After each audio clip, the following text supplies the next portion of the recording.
जब बड़े बड़े फार्म्स डेवलप हो रहे हैं, कॉर्पोरेट लेवल के ऊपर फार्मिंग हो रही है, Daisy farms is one of them. मुझे बहुत सारे लोग क्वेश्चन करते हैं कि जी रात के टाइम हम क्या करेंगे, बादल आ गए, बारिश आ गई, धुंध आ गई, तो फिर हम क्या करेंगे।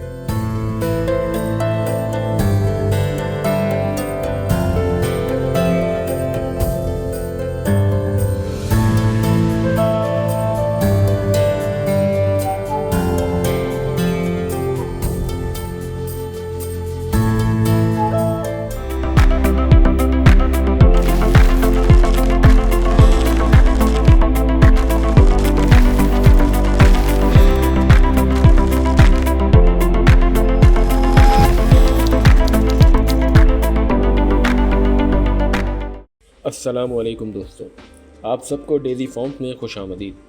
आज हम आपको दिखाएंगे हमारा फॉर्म कैसे बायोगैस और सोलर एनर्जी की तरफ मुंतकिल हो रहा है, जिसकी वजह से हमारे फॉर्म पर बिजली के खर्चे में खातर ख्वाह कमी वाक़या हुई है। हमारे फॉर्म पर कायम IVF lab, SPO lab and pivot irrigation system को सोलर एनर्जी और बायोगैस पर मुंतकिल किया जा रहा है। आज की वीडियो में हम आपको कोई टूर नहीं दे रहे, बल्कि डेज़ी फॉर्म्स के सोलर एनर्जी सोल्यूशन के डायरेक्टर जनाब नजमुल हसन साहब के साथ रिकॉर्ड की गई एक पॉडकास्ट दिखाएंगे, जो आपको ये बताएंगे किस तरह हमारे किसान भाई अपने फॉर्म को सोलर पर शिफ्ट करके अपने बिजली के खर्चे को कम करके मुनाफा कमा सकते हैं।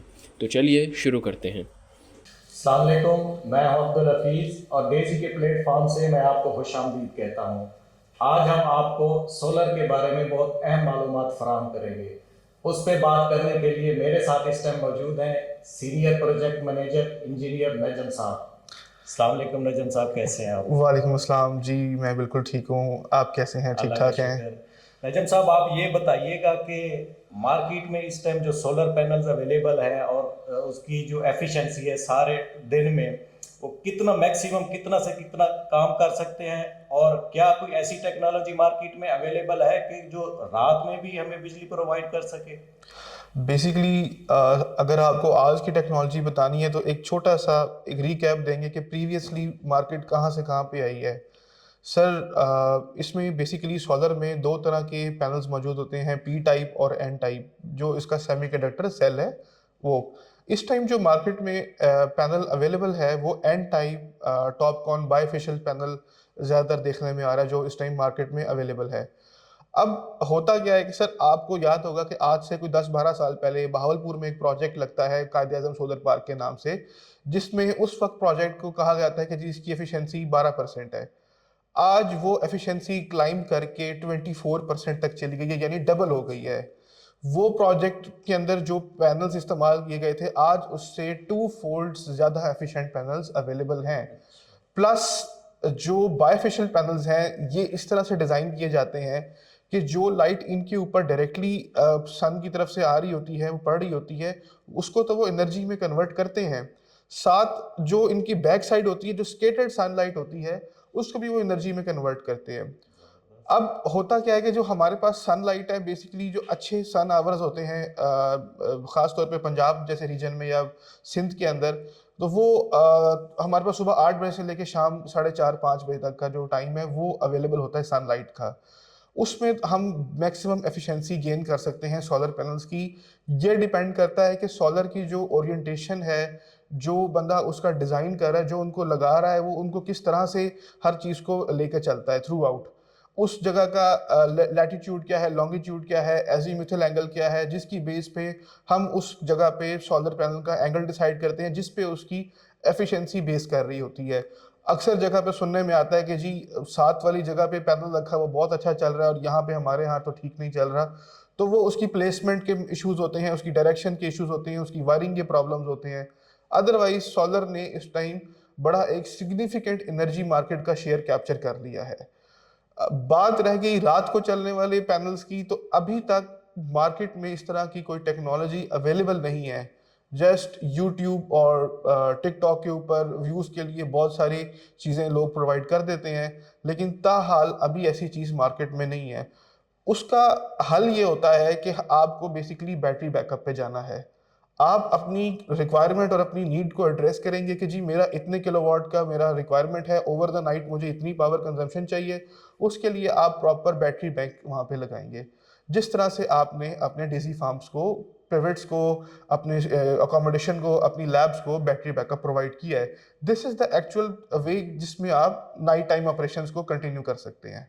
अच्छा नजम साहब, ये बताइएगा कि हमने देखा है कि लोगों ने घरों के ऊपर सोलराइजेशन की हुई है और छोटे मोटे ट्यूबवेल भी उस पर चल रहे होते हैं, बाकी भी छोटे मोटे काम देखे हैं। आजकल जैसे पाकिस्तान में एक बड़ी एग्रीकल्चर की फार्मिंग हो रही है, कारपोरेट लेवल पे फार्म डेवलप हो रहे हैं, तो ये सोलर उनके लिए कितना बेनिफिशियल है? क्या उनकी कास्ट कटिंग में ये कोई हेल्प कर सकता है? क्योंकि वहाँ पे बड़ी बड़ी टर्बाइनें लगी हुई हैं, लोग पीवेट सिस्टम लगा रहे हैं, पीवेट सिस्टम को चलाने के लिए अच्छा खासा डीजल लगता है या फिर वापडा लगती है, तो ये कारपोरेट लेवल पे कितना एक फार्मर को ये सपोर्ट कर सकता है और उस लेवल पे कितना एफिशिएंट रहेगा? मैं आपको ये बताना चाहूँगा कि Pakistan is one of those countries जो सबसे ज़्यादा सोलर को इंपोर्ट करके यहाँ पे इम्प्लीमेंट कर रहा है। रीज़न बीइंग इज़ कि सोलर एक रिन्यूएबल एनर्जी है, और जो आपके एनर्जी ऑपरेशंस डे टाइम में जहाँ पे आपके पास लैंड अवेलेबिलिटी है, जहाँ पे आपके पास एडिकेट सनलाइट है, वहाँ पे आप सोलर एनर्जी यूज़ कर सकते हैं। डोमेस्टिक की एग्जांपल, ये छोटे मोटे ट्यूबवेल्स की एग्जांपल इसलिए कॉमन है कि वो हमें ज़्यादा देखने में मिलते हैं। लेकिन सोलर की जो एक मैं समझता हूँ कि 80% या 70% जो रिक्वायरमेंट है वो कॉर्पोरेट एग्रीकल्चर फार्मिंग के अंदर है, जहाँ पे आपके मैसिव एनर्जी रिक्वायरमेंट्स हैं। एक एग्जांपल के तौर पे, एक अगर घर है जिसकी रिक्वायरमेंट 5 किलोवाट या 10 किलोवाट है और उस इलाके में कोई 20-30 घर 100-200 किलोवाट की कंजम्पशन कर रहे हैं, तो एक सेंटर पिवट अकेला 100-150 किलोवाट की कंजम्पशन कर रहा होता है। तो ये एनर्जी का एक बहुत बड़ा कंजम्पशन है फार्मिंग के ऊपर। दूसरा, अब जो पॉलिसीज़ नेपरा डिसाइड करता है उसमें बहुत हद तक नेट मीटरिंग को डिस्करेज किया जा रहा है। तो अब सोलर का जो एक्चुअल यूज़ बनेगा वो रिमोट एरियाज़ में जहाँ पे फार्मिंग चल रही है, जहाँ पे डे टाइम एनर्जी ऑपरेशंस को आप कन्वर्ट कर सकते हैं। बेसिकली सोलर का आपका जो मेन यूटिलाइजेशन है वो होगा। आपकी इंडस्ट्री, आपका डोमेस्टिक सेक्टर, आपकी कमर्शियल सेक्टर, ये तो बहुत टाइम पहले ही सोलर पे चले गए थे। प्रॉब्लम था सिर्फ कि फार्मिंग के अंदर सोलर इंक्यूबेट नहीं हो रहा था, या हो रहा था तो कई आपने गवर्नमेंट स्कीम्स आई जिसमें पिप आया, प्रियाट आया, जिसमें गवर्नमेंट ने काफ़ी सोलराइजेशन करके दी, लेकिन वो हमेशा 5 एकड़ 10 एकड़ वाले फार्मर को टारगेट किया गया। कभी कॉर्पोरेट लेवल को इस चीज़ को एनालाइज ही नहीं किया गया कि यहाँ पे भी सोलराइजेशन की ज़रूरत है। तो this is the first time since ये जो प्रोजेक्ट हमारा ग्रीन पाकिस्तान का प्रोजेक्ट रोल आउट हुआ है, इसमें जब बड़े बड़े फार्म्स डेवलप हो रहे हैं, कॉर्पोरेट लेवल के ऊपर फार्मिंग हो रही है, Daisy farms is one of them. तो यहाँ पे बेसिकली सर सोलर की एक बहुत बड़ी मार्केट और एक नीड डेवलप हो रही है। अपार्ट फ्रॉम दिस, इसके अलावा भी जो फार्मर्स हैं जिनके पास इतना ज़्यादा ओपेक्स और कैपेक्स अवेलेबल नहीं है, जिनके पास इतनी ज़्यादा बिल भरने की सकत नहीं है, इंस्टेड के वो डीजल के अंदर अपनी कॉस्ट कंज्यूम करें या वो अपनी कॉस्ट बिजली के बिलों में कंज्यूम करें, वन टाइम कॉस्ट वो लगा के सोलर पे आ जाएं। इस टाइम हिस्ट्री के अंदर सोलर अपने चीपेस्ट प्राइसेस पे चल रहा है। मतलब अगर आप किसी मार्केट में चले जाएं और आज की डेट्स में आप कोई भी सोलर पैनल उठा के देख लें तो वो 28 से लेके 32-33 के दरमियान पर वॉट इतनी कॉस्ट में चल रहा है। तो this is the cheapest price जो कि अभी तक हमने देखी है, मैंने पिछले 10 साल के कैरियर में इससे कम प्राइस नहीं देखी। अब लोगों को डिसाइड करना है कि उन्होंने कब इस टेक्नोलॉजी पे कितना स्पीडीली शिफ्ट होना है, अपनी कॉस्ट कब कट करनी है। Last 2 days back, we were discussing about the consumption of diesels on our gensets. So I was not surprised. I was a bit astonished to see कि हमारे जो जेनसेट्स हैं, हमारी जो एनर्जी कंजम्पशन है, अगर हम एक 100 किलोवाट का जेनसेट पावर कंज्यूम कर रहा है तो it is consuming like 25 to 30 litres per hour. तो अगर आप इस कॉस्ट को मल्टीप्लाई करें पर लीटर कॉस्ट से, और पर डे अगर आप उसका ऑपरेशन 10 से 12-15 घंटे ऑपरेशन कर रहे हैं, तो आपकी एक बहुत बड़ी कॉस्ट डीजल के ऊपर चल रही है। अगर आप इलेक्ट्रिसिटी ले रहे हैं तो चलें उससे 30% कॉस्ट कम हो जाती है, लेकिन स्टिल आपकी कॉस्ट वहाँ पे लग रही है। तो वन टाइम इन्वेस्टमेंट करेंगे सोलर पे, आपका सोलर लग जाएगा। मुझे बहुत सारे लोग क्वेश्चन करते हैं कि जी रात के टाइम हम क्या करेंगे, बादल आ गए, बारिश आ गई, धुंध आ गई, तो फिर हम क्या करेंगे। मैं उनको हमेशा ये कहता हूँ कि आप साल के 365 की बजाय 250 दिन कंसिडर करें कि 250 आपके पास सनलाइट डे के डेज अवेलेबल हैं। उन 250 दिनों के अंदर आप देखें कि आपकी रिटर्न ऑन इन्वेस्टमेंट कितने टाइम में है। मेरे साथ कोई बंदा कैलकुलेशन कर ले बैठ के, नॉट मोर देन 2.5 ईयर्स, इससे ज़्यादा आपका टाइम पीरियड लगेगा ही नहीं इसकी ROI के अंदर। This is the shortest time के इसमें आपकी ROI हो जाती है, आप अपनी एनर्जी कॉस्ट को कवर अप कर जाते हैं। सिर्फ पाकिस्तान ही नहीं, इस टाइम इंडिया, श्रीलंका, बांग्लादेश, ये जो बेसिकली थर्ड वर्ल्ड कंट्रीज हैं, ये सोलर की बहुत बड़ी मार्केट है। इस टाइम अगर पाकिस्तान लेट्स से कि 10% शेयर कंज्यूम कर रहा है, तो इंडिया उससे कहीं गुना ज़्यादा शेयर कंज्यूम कर रहा है। बहुत टाइम तक बहुत तरीक़ों से गवर्नमेंट ने सब्सिडाइज भी किया, अवेयरनेस भी दी। अब आप लोगों का काम है कि आपने इस टेक्नोलॉजी पे शिफ्ट होना है, आपने अपनी जो एनर्जी कॉस्ट्स हैं उनको कट डाउन करना है, क्योंकि अगर आपका ओपेक्स कम नहीं होगा, आपकी ऑपरेशनल कॉस्ट कम नहीं होगी, तो तब तक आप लोग अपने लिए पैसे नहीं जनरेट कर सकेंगे, आप अपने मुल्क के लिए रेवेन्यू नहीं जनरेट कर सकेंगे। नजम साहब, आप ये बताएं हमें कि आजकल देखा है कि हर फार्म पे, जितने बड़े फार्म डेवलप हो रहे हैं, उस पर सेंटर पिवट इरिगेशन सिस्टम लग रहे हैं। तो आप ये बताएं कि उस सेंटर पिवट इरिगेशन सिस्टम के लिए इसकी सोलर की या इलेक्ट्रिसिटी की क्या रिक्वायरमेंट्स हैं, और क्या ये सोलर उसकी जो रिक्वायरमेंट्स हैं उनको पूरा करने में कामयाब हो जाएगा कि नहीं? सेंटर पिवट की एनर्जी रिक्वायरमेंट से पहले ये जानना ज़रूरी है कि सेंटर पिवट इरिगेशन है क्या। सेंटर पिवट इरिगेशन बेसिकली एक हाई एफिशिएंसी इरिगेशन सिस्टम है जो कि स्प्रिंकलर बेस्ड इरिगेशन करता है, जो कि व्हील्स की मदद से एक स्ट्रक्चर माउंटेड मैकेनिज्म है जो एक सेंटर के इर्द गिर्द पिवट कर रहा है, घूम रहा है उसके इर्द गिर्द। अब एफिशिएंसी के लेवल डिफाइन करेंगे कि एफिशिएंसी किस तरह से काम कर रही है। फ्लड इरिगेशन एक कन्वेंशनल इरिगेशन मेथड हमारी फार्मिंग में यूज़ होता रहा है, तो सेंटर पिवट जब आता है तो 60 से 70% एफिशिएंसी तो आपने अपनी अचीव कर ली वहाँ पे। मतलब आपके पास एक 125 एकड़ का फार्म है जिसको इरिगेट करने के लिए आपने 1.5 क्यूसिक के 5 ट्यूबवेल्स लगाए हुए थे। सैंडी सॉइल्स की बात हो रही है। उन 5 ट्यूबवेल्स की पर tubewell energy requirement 40 horse power, तो 5 ट्यूबवेल्स की आपकी 200 हॉर्स पावर रिक्वायरमेंट हो गई। Still they are highly inefficient. कई कई दिन चलते हैं तो फिर पूरा फार्म आपका इरिगेट हो पाता है। आपका सेंटर पिवट 125 एकड़ को जस्ट 100 या 120 हॉर्स पावर की मोटर यूज करके with in 12 to 16 hours irrigate कर देता है। तो आपने पहले ही अपनी एफिशिएंसी जो एनर्जी रिक्वायरमेंट थी वो 70% या 60% रिड्यूस कर ली। अब जो रिमेनिंग आपकी रिक्वायरमेंट है उसको आप पूरा करने के लिए डीजल जनरेटर या इलेक्ट्रिसिटी का इस्तेमाल कर रहे होते हैं। आम फहम फार्म्स पे यही देखा गया है। अगर एक 100 किलोवाट का जनरेटर जो पावर कंजम्पशन है उसके लिए मैं पहले भी कई जगह बता चुका हूँ, मैं फिर बता रहा हूँ कि उसकी जो एनर्जी रिक्वायरमेंट है वो तकरीबन 25 से 30 लीटर डीजल कंजम्पशन है। इस डीजल कॉस्ट को कट डाउन करने के लिए आपके पास जो एक बेस्ट मेथड है, जो आपके पास एक चीपेस्ट सोल्यूशन है, दैट इज सोलर पावर। अब चूंकि हमारे पास अदर रिन्यूएबल एनर्जी जैसे कि हमारे पास विंड एनर्जी है, तो उसकी कोई इस तरह से such as wind pockets available नहीं है, तो हमारे पास जो ऑप्शन बचती है वो सोलर है। पिवट का अगर जो मॉडरेट टेम्परेचर डेज हैं जैसे कि मार्च अप्रैल मई के जो मौसम आपके चल रहे हैं, इसमें तकरीबन अब हवा विंडी एरियाज होते हैं, डेली बेसिस पे हवा चलती है, तो आपका जो मॉइस्चर है वो सॉइल से रिमूव होता है, तो आप तकरीबन एक दिन छोड़ के एक दिन इरिगेशन कर रहे होते हैं यहाँ पे।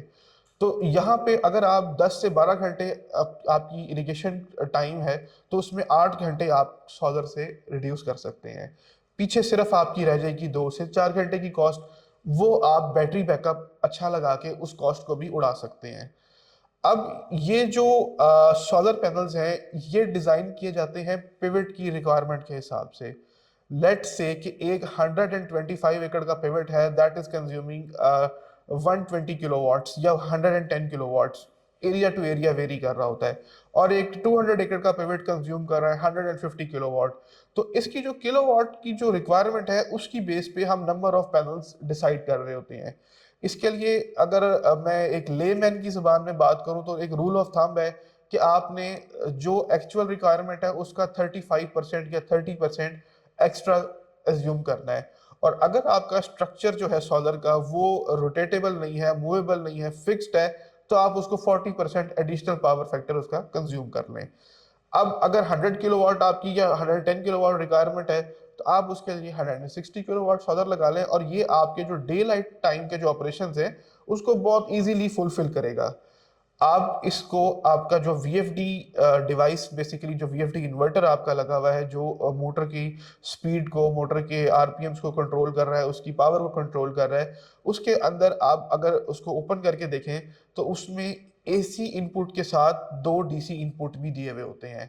अगर आप अपने सोलर पैनल्स की प्रॉपर कॉन्फ़िगरेशन और उसकी प्रॉपर वायरिंग करें और उसकी आप स्ट्रिंग्स बना के उनको कंबाइन करके उसके अंदर इनपुट करवा दें, तो आप अपनी जो एसी साइड की कंजम्पशन है, जो आपकी जनरेटर से कंजम्पशन हो रही है, जो आपकी इलेक्ट्रिसिटी कंजम्पशन हो रही है, उसको आप रिड्यूस कर सकते हैं। नजम साहब, आप ये बताएं हमें कि आजकल भी थोड़ा मौसम इस तरह का बना हुआ है, कभी बादल आ जाते हैं, फिर सूरज आ जाता है, तो इस तरह का जब वेदर कंडीशंस हो तो उस टाइम क्या सोलर बिल्कुल ही कट ऑफ हो जाता है, या उस टाइम भी कुछ ना कुछ ये हमें दे रहा होता है, या उस टाइम फिर हमें बैकअप के लिए क्या करना होता है?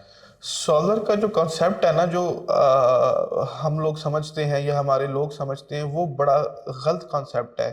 Solar is not temperature dependent. Solar power का ताल्लुक टेम्परेचर से नहीं है, सोलर का ताल्लुक आपकी लाइट से है। इवन अगर आप हाई टेम्परेचर में सोलर को ऑपरेट करेंगे तो इसकी एफिशिएंसी डिक्लाइन कर जाएगी।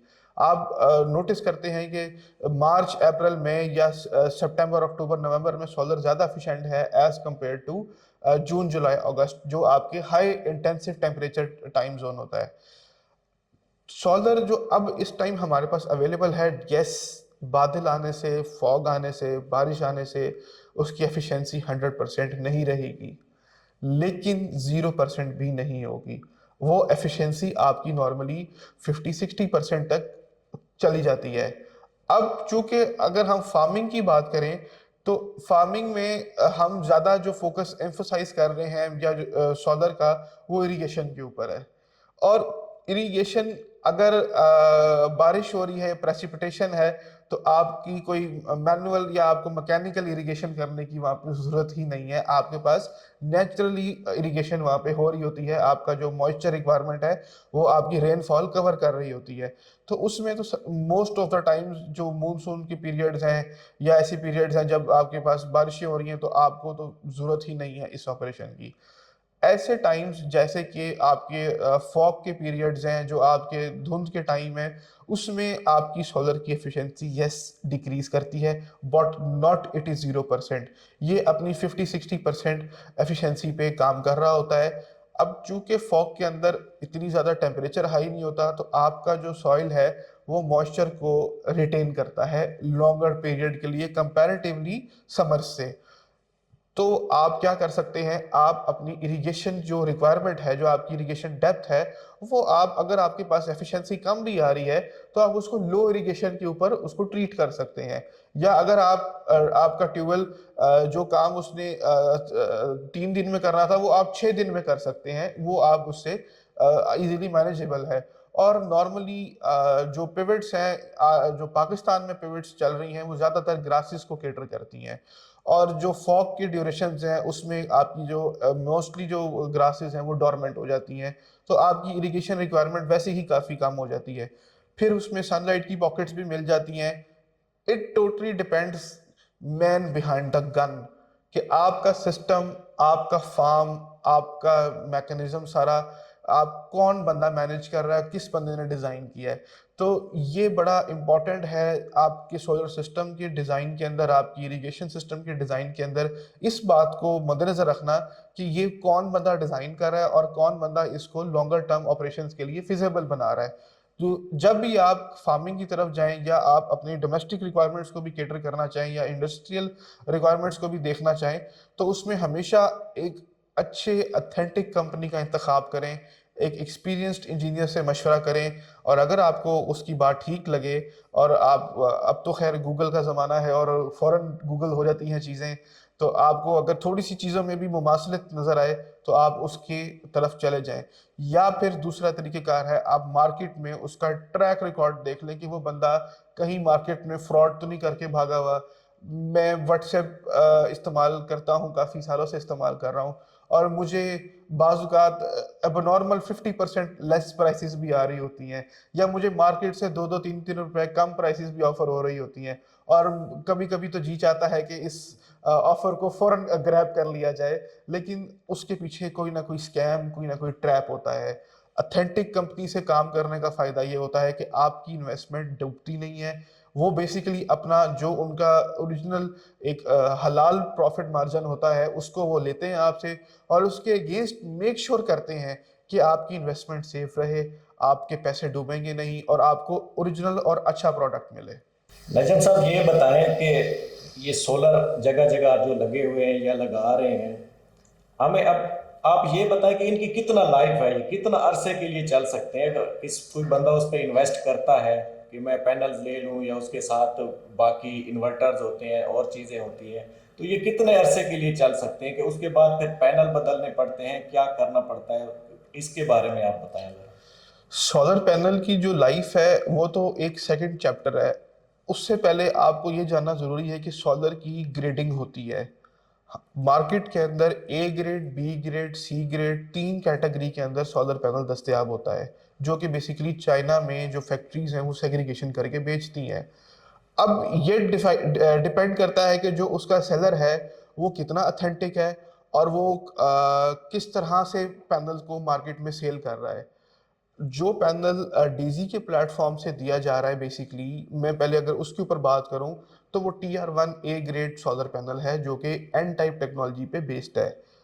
इस सोलर पैनल की मैं पहले भी बता चुका हूँ, मैं फिर बता रहा हूँ कि इसकी जो ROI है, बेसिकली आप जो अपनी कॉस्ट कवर कर रहे हैं, वो आपने 2 साल में कवर कर ली। अब क्वेश्चन ये है कि कॉस्ट कवर करने के बाद आपका बोनस पीरियड क्या चल रहा है?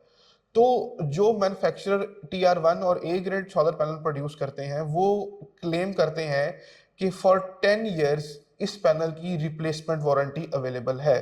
बट कोई भी चीज़ इज़ नेवर सस्टेनेबल, उसके अंदर कुछ ना कुछ डिग्रेडेशन आती है। चूँकि इसके अंदर आपका करंट फ्लो करता है, इसमें सेल की डिग्रेडेशन भी आती है, तो उस डिग्रेडेशन की एक मेजरमेंट होती है, एक थ्रेशोल्ड होता है कि ये इस इतने टाइम में इतना डिग्रेड करता है।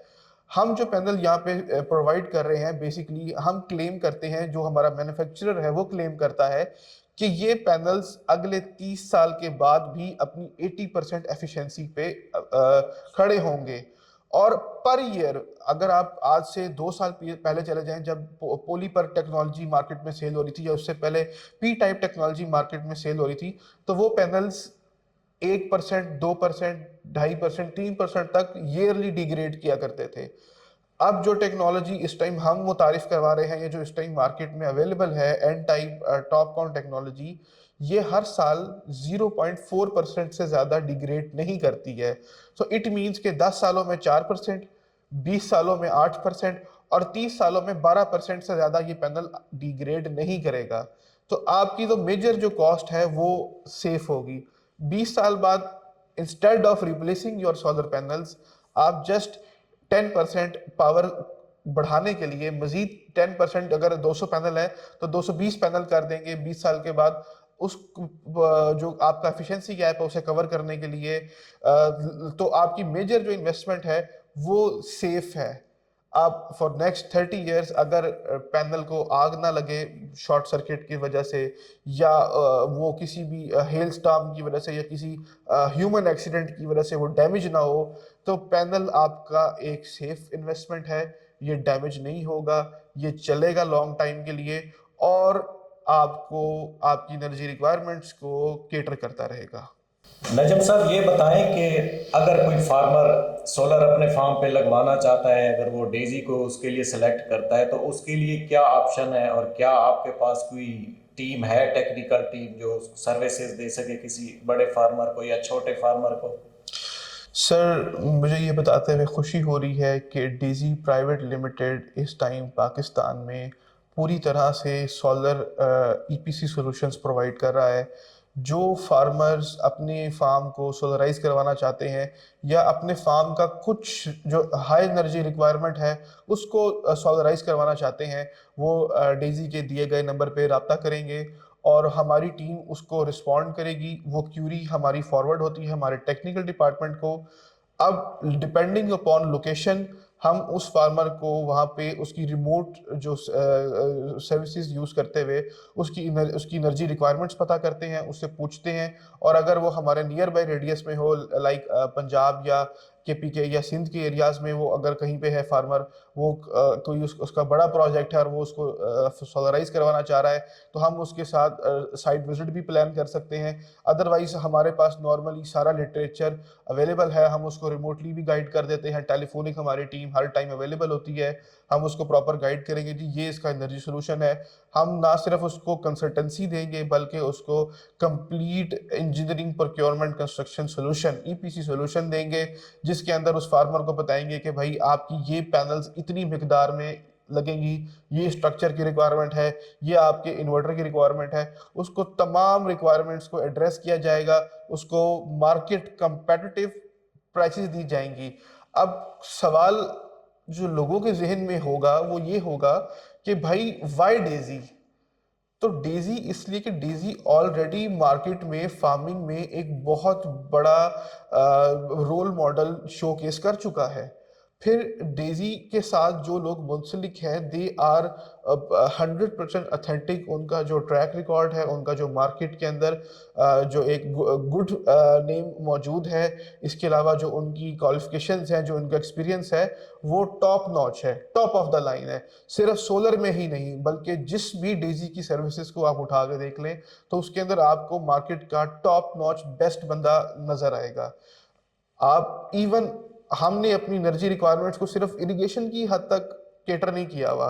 ये मैं तमाम फार्मर्स को बताना चाहूँगा कि आपके जहन में है कि अगर सिर्फ आप ट्यूबवेल सोलर से चला सकते हैं, तो ऐसा नहीं है। आप अपनी बाकी एनर्जी रिक्वायरमेंट्स, जैसे कि हमने अपनी आईवीएफ लैब, हमने अपने एनिमल शेड्स, हमने अपनी ओपीयू लैब, एसपीयू यूनिट्स, हमने सारे के सारे सोलराइज कर दिए हुए हैं, अपनी अकोमोडेशंस को सोलराइज कर दिया हुआ है। तो इन शॉर्ट, अगर फार्मर के पास कोई मिल्किंग मैकेनिज्म है, अगर उसके पास डेयरी के शेड्स हैं, उसके पास लाइव स्टॉक के शेड्स हैं, तो वो अपनी टोटल रिक्वायरमेंट को, एनर्जी रिक्वायरमेंट को सोलराइज कर सकता है और रात के लिए उसके लिए हम अप्रोप्रिएट बैटरी बैकअप उसको प्रोवाइड कर सकते हैं। तो आज ही अपने फार्म का सर्वे करवाने के लिए या अपनी कोटेशन हासिल करने के लिए हमारे नुमाइंदे से रब्ता करें। जो उसका कॉन्टैक्ट नंबर है वो आपको डिस्क्रिप्शन में मिल जाएगा। नजर साहब, आपने हमें बहुत ज़बरदस्त इंफॉर्मेशन दी है। आप हमें ये भी बताएं कि सोलर हमने लगा लिया, सारा कुछ हमारे पास आ गया, तो उसके बाद उसके मेंटेनेंस के एक्सपेंसेस भी हैं, जो रनिंग एक्सपेंस हो साथ साथ सोलर के, तो इसके बारे में हमें बताएं आप। अच्छा, वैसे अगर इस बात को देखा जाए तो ये एक बड़ा ही वैलिड क्वेश्चन है। कोई भी प्रोडक्ट लगवा के इंसान के ज़हन में यही आता है कि इसकी मेंटेनेंस कॉस्ट क्या होगी, इसकी रनिंग कॉस्ट क्या होगी। तो लकीली सोलर की कोई मेंटेनेंस कॉस्ट नहीं है, सवाए ये कि आपको अपने पैनल्स को रेगुलरली वॉश करना है, उनको साफ रखना है ताकि वो प्रॉपर सनलाइट को इंक्यूबेट कर सकें। उसके अलावा और इसकी कोई रनिंग कॉस्ट नहीं, कोई मेंटेनेंस कॉस्ट नहीं। अलबत्ता अगर आपकी वायरिंग सब स्टैंडर्ड हुई हुई है, अगर उसकी अच्छी क्वालिटी की उसमें तार इस्तेमाल नहीं की गई, उसके जॉइंटर्स जो MC4 कनेक्टर्स हैं वो अच्छी क्वालिटी के इस्तेमाल नहीं किए गए, किसी लोकल मिस्त्री ने प्रॉपर जॉइंटिंग की बजाय जस्ट तारें छीली जैसे हमारे यहाँ किया जाता है और उसको वो एक मरोड़ी सी दे के उस पर वो टेप नुमा चीज़ लगा देते हैं, तो वो बेसिकली आपकी मेंटेनेंस कॉस्ट प्रोड्यूस करेगी। अगर आपका प्रॉपर एक डिज़ाइन के तहत प्रॉपर प्रोडक्ट यूज़ करते हुए अगर सिस्टम लगा हुआ है तो उसकी कोई मेंटेनेंस कॉस्ट नहीं। उसका इन्वर्टर अगर एक अच्छे ब्रांड का, एक अच्छी क्वालिटी का, सिलेक्टेड पावर के रिक्वायरमेंट के मुताबिक इन्वर्टर लगा हुआ है तो उसकी कोई कॉस्ट नहीं है फॉर एटलीस्ट 5-10 ईयर्स। बड़ी लेटर स्टेजेस पे इन्वर्टर में समटाइम्स डस्ट आ जाती है या कोई प्रॉब्लम आ जाती है तो उसकी बड़ी मिनिमल सी एक कॉस्ट होती है, अदरवाइज इसकी कोई कॉस्ट नहीं। लेकिन ऑन द ऑपोजिट, अगर ये सब चीज़ें इस तरह से नहीं की गई तो फिर आपको पहले 3 माह में ही इसकी ऑपरेशनल कॉस्ट के साथ इसकी मेंटेनेंस कॉस्ट आपको मिलना शुरू हो जाती है। तो आपने अपना सिस्टम जब भी डिज़ाइन करना है, जब भी लगाना है, आपने एक चीज़ का ख़ास ख़्याल रखना है और वो ये कि चंद पैसे, चंद हज़ार बचाने के लिए आपने अपने कई लाखों रुपए का तबाह नहीं करना, उनको उनका उनका तख्ता नहीं निकालना। आपने एक अच्छी मयारी प्रोडक्ट को इस्तेमाल करना है और एक अच्छे बंदे से इंस्टॉल करवाना है। नजम साहब, माशाल्लाह आपने बहुत कीमती मशवरे दिए और बहुत ज़बरदस्त मालूमात फराहम की हैं। आप हमें आखिर पे ये बता दें कि इसकी कंक्लूजन क्या है, कि इसको आप एक दरिया को जैसे कूजे में बंद करते हैं, इस तरह आप हमें कोई बता दें कि उसके लिए क्या करना चाहिए। अगर सोलर को एक नटशेल में बयान करूँ तो ये कहना गलत नहीं होगा कि ये एक निहायत चीपेस्ट आपका एनर्जी रिक्वायरमेंट को एड्रेस करने वाला ऑप्शन है। और जो लोग इस टाइम बिल भर भर के तंग आ चुके हैं या डीजल जला के तंग आ चुके हैं, उनके लिए ये एक निहायत अच्छा सोल्यूशन है। प्लस जहाँ पे अभी तक बिजली नहीं आ सकी या जो ऐसे एरियाज़ हैं जहाँ पे सिर्फ डीजल के ऊपर अभी तक ऑपरेशंस हो रहे थे, उनके लिए भी सोलर एक बहुत अच्छी ऑप्शन है। सिर्फ ध्यान रखने की ज़रूरत ये है कि इसको लगाते वक्त आप अच्छी और मयारी चीज़ों का इस्तेमाल करें, अच्छे और मयारी इंजीनियर से आप इसका सारा डिज़ाइन करवाएँ और अच्छी कंपनी की चीज़ें जो प्रोडक्ट्स हैं सिर्फ वही इस्तेमाल करें। ये बेसिकली मेरा एक मैसेज है अपनी नेशन के लिए, अपनी कौम के लिए कि स्कैमर्स के हाथ से टेक्नोलॉजी के नाम पे ब्लैकमेल ना हो। एक दफ़ा अगर कोई किसी वो मुहावरा हम बोलते हैं कि दूध का जला छाछ भी फूँक-फूँक के पीता है। तो आप अगर किसी ऐसे स्कैमर के हाथ चढ़ गए जो आपको गलत ट्रैक पे लेके जा रहा है, तो आपका इस टेक्नोलॉजी से एतबार उठ जाएगा। तो पहले अपनी पूरी रिसर्च करें, अपनी हर नॉलेज के इसके ऊपर टोटल नॉलेज हासिल करें, एक्सपर्ट से बात करें, मशवरा करें। हमारी जो मशवरा है उसके लिए कोई चार्जेस नहीं, कोई फ़ीस नहीं। आप अपने तमाम जो क्वेश्चंस हैं, क्यूरीज़ हैं, वो डिस्कस करें और उसके लिए हम इंशाअल्लाह पूरी कोशिश होगी हमारी कि हम आपको पूरी तरह से गाइड कर सकें। कहीं कमी कोताही रह जाए तो हमारा दफ़्तर मौजूद है, आप तशरीफ़ लाएँ और हमारे एक्सपर्ट्स से मुलाकात करें। मैं यहाँ पे इजाज़त चाहूँगा आपसे। आपका बहुत-बहुत शुक्रिया। पाकिस्तान ज़िंदाबाद, डेज़ी पाइंदाबाद। बहुत शुक्रिया नजम साहब, आपने बहुत ही कीमती राय से आगाह किया। बहुत बहुत शुक्रिया। Thank you. अस्सलाम वालेकुम, मेरा नाम है इंजीनियर नजमुल हसन और मैं ग्राउंड वाटर हाइड्रोलॉजी का स्पेशलिस्ट हूँ। मैं पिछले 8 साल से सोलराइजेशन पे भी काम कर रहा हूँ। इस टाइम डेज़ी पे मैं सीनियर प्रोजेक्ट इंजीनियर की हैसियत से बहुत सारे जो फील्ड के ऑपरेशंस हैं जिसमें सोलराइजेशन है, वेल ड्रिलिंग है, ग्राउंड वाटर इन्वेस्टिगेशन है, पंपिंग है और ऑटोमेशन है, इसको लुक आफ्टर कर रहा हूँ। हमारी जो डेज़ी की टीम है वो सोलर की सर्विसेज भी प्रोवाइड कर रही है, ग्राउंड वाटर टेस्टिंग की सर्विसेज भी प्रोवाइड कर रही है। तो अगर आपको किसी किस्म की रिक्वायरमेंट हो अपने फार्म के लिए, अपनी इंडस्ट्री के लिए, कमर्शियल रिक्वायरमेंट हो या अपने घर के लिए, तो आज ही आप डेज़ी से रब्ता करें।